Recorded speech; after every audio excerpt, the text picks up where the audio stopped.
Hi, friends. Oh, I'm so glad you came today. I wanted to tell you all about what I did yesterday. Well, yesterday I decided to be a scientist who goes in the ocean to look for very cool creatures. So I jumped into the ocean and I looked all around, and lucky me, I came upon a group of jellyfish. Aren't jellyfish so cool? I love jellyfish. At our house, we say that jellyfish go sting, sting, sting, sting, sting. And that's because they can sting you. So, friends, if you see jellyfish, I recommend just really closely looking at them with your eyes to make your observations and probably don't touch them. Okay. I don't want any of you to get stung. Okay. So I'm looking at the jellyfish, and you know what? I started to notice some things. Now, when you notice, that means you look very carefully at something and you'll probably notice or see some details or something unique. So, the first thing I notice is that I've actually only seen jellyfish in the ocean. I've swam in like pools and ponds and lakes, but I've only ever seen them in the ocean. So, I noticed that that's probably where they live all the time. You know what else I noticed? I noticed that there are these creatures, they're little stringy things hanging down. And it's not often that you're just bopping around the world and you see a creature with stringy things hanging down. So those are two things that I noticed. Very interesting, right? Okay, if you want to notice anything about this jellyfish, go ahead and press pause, share some you're noticing with somebody else, and then press play when you're ready to tell me about it or to move on. Okay, did you do some noticing? Okay, so I looked carefully and I noticed those things. And then that got me thinking, as all good scientists do, right? I started thinking about that jellyfish and what I noticed. And you know what?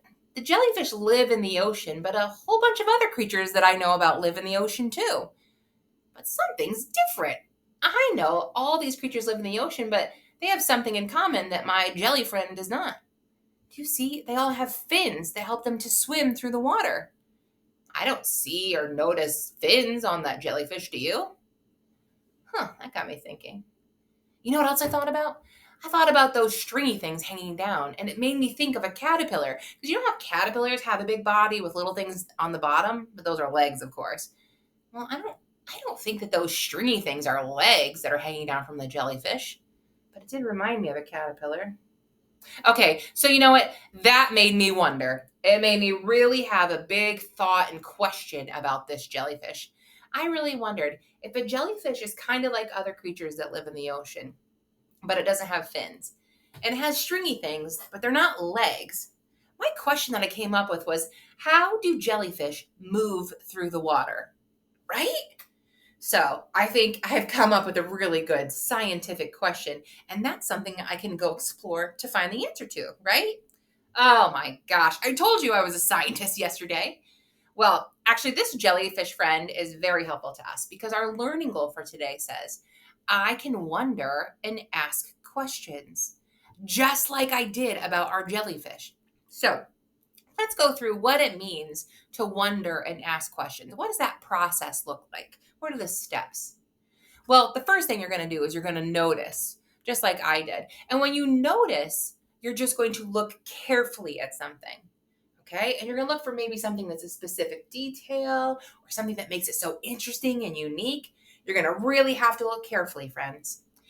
Then, after you've noticed some things about what you're looking at, you're going to think about things that you already know in your good brain. You want to make a connection. What else do I know that's something similar to what I'm noticing on my new thing I'm observing? Or what's something that I've experienced before that reminds me of what I'm noticing? Because when we are noticing and then we start thinking about what we're noticing and making those good connections, then we really start to wonder. And when you wonder, that's where you're going to make really good questions. And scientists love answering questions, right? Totally. So let's practice this process of wondering and asking questions together, okay? So let's start with a very interesting creature that I came upon, but definitely not in the ocean. Yep, it's a zebra. You were right, friends. Yep, that's a zebra. Now, the first thing we're going to do, of course, is we're going to notice. So let's take a second. If you want to press pause while you do some good noticing, I'm going to do the same. Press play when you're ready, okay? Okay, did you do some good noticing? All right, remember noticing means look very carefully, look for things that are unique, things that are special about what you're looking at, things that maybe are different. All right, when I looked at this zebra, I obviously noticed that zebra is black and white. And not only is he black and white, he's striped, right? I also noticed he has long legs, he has big pointy ears and a cute little tail, and I love his fluffy hair on the back. Those are all things that I noticed.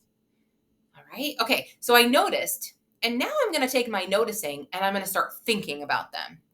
Well, I noticed all those things about the zebra, but I also thought about what I already know and things that I can make a connection to in my brain.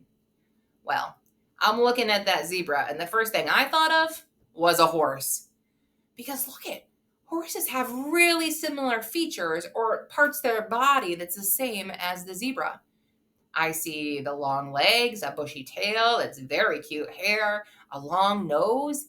Yeah, they kind of look the same, but they're not the same, right? I've seen a whole bunch of different color horses, but I've never seen black and white striped horses. And then that got me thinking about other things that I've seen in nature that do have cool designs and maybe are really colorful, like butterflies. Butterflies, I thought about them when I thought of a zebra because I thought the zebra has such interesting color shapes on it, just like a butterfly would. But you know what? They're not the same because butterflies are usually pretty colorful, and I don't see any colors except for black and white on that zebra. So, friends, that got me wondering. Okay?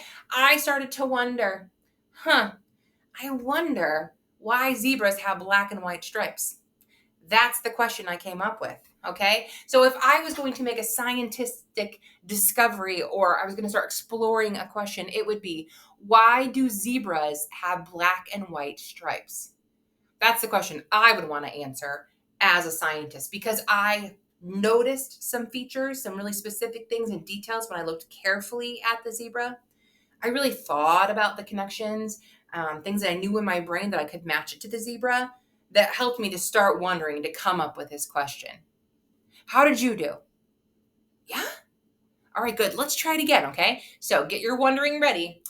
Okay, so here we go. Let's look at. Oh, my friend sent me a picture of this. She was out for a walk and she came upon this on her path. Friends, what is that? Oh my goodness. Go ahead and press pause. I want you to notice, because that's the first part of wondering. Let's go ahead and notice a couple things about this plant. Okay, press pause. Press play when you're ready to tell me all about it. Okay, friend, what did you notice? Can you tell me at least two things you noticed? I think we had a brain match. I noticed some of those things too. Friends, when I looked at this plant, I noticed, hey, that's a plant, right? But it has what looks like teeth on it. It kind of looks like it's making a sandwich, or it kind of looks like a taco, if I'm going to be honest. And maybe it looks like a mouth, maybe. Wow, there's lots to notice. And I noticed the different colors on it too. Well, that's a cool plant. But you know what?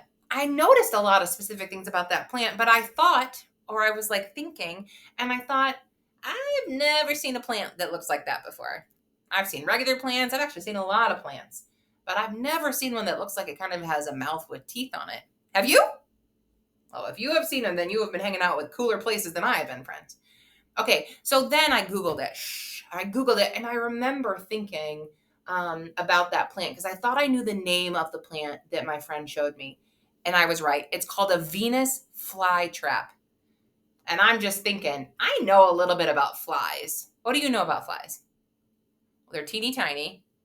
Yeah, they're a little obnoxious, especially when you have food and you're outside. Yeah, and they fly all around, right?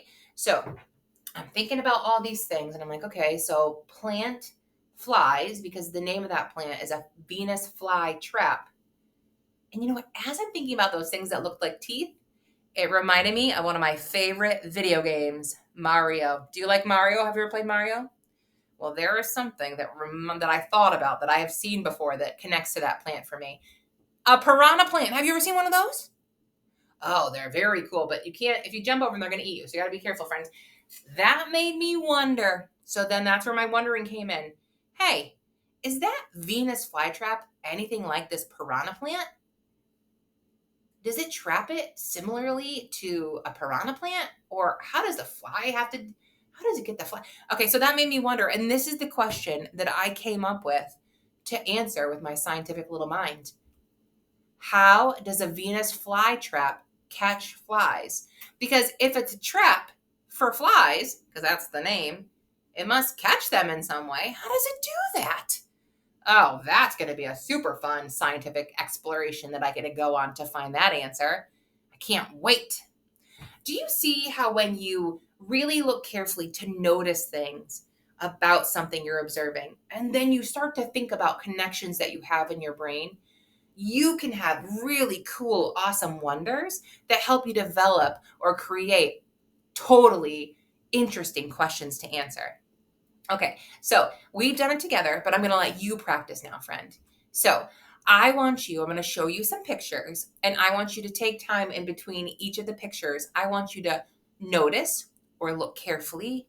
Then I want you to think about some connections that you have, and I want you to wonder about them and then come up with a question, okay? So this is the first picture. It looks like some pictures of rainbows, which are stunningly beautiful, and I love them. And I want you to go ahead and press pause. I want you to work on finishing the sentences. I notice, I think, I wonder, and then come up with a question. Now, if you're with a buddy or a friend or there's someone around you that you can tell your question to, I bet they're going to be super excited about that. Okay, so go ahead and press pause. Do your wondering and asking your questions on this page, and then I'll go to the next one. Okay, did you work so hard? Oh, I have another doozy for you. So many things to wonder about these. Oh, I love pyramids. They're so cool. Okay, go ahead. I want you to notice, think, and then wonder, and then press play when you have your question. You can tell me. Okay, did you come up with a good question after you're wondering? What is it? Oh, friend. Wow, I love how your brain works. I love that wondering question. Nice job. Okay, make sure you told me, but make sure you tell somebody else too. I'm sure they would love to hear the question you came up with. All right, and then last one. Ooh, this looks really cool. Okay, I want you to go ahead and notice, think, and wonder about what you see, and then see if you can come up with a really cool question that a scientist might want to get answered. Okay, press pause while you do it. Press play when you're ready. Okay, did you stretch your mind, stretch your brain, and come up with a really good question? Oh, I hope that you did, friend. You know what? Today, our learning goal was I can wonder and ask questions. And that's exactly what we worked on together today. And you did amazing. I can tell that you have a scientific brain that's ready to wonder and ask questions, just like I do. All right, friends. Good luck with practicing wondering and asking questions. I know you're going to be amazing. See you next time.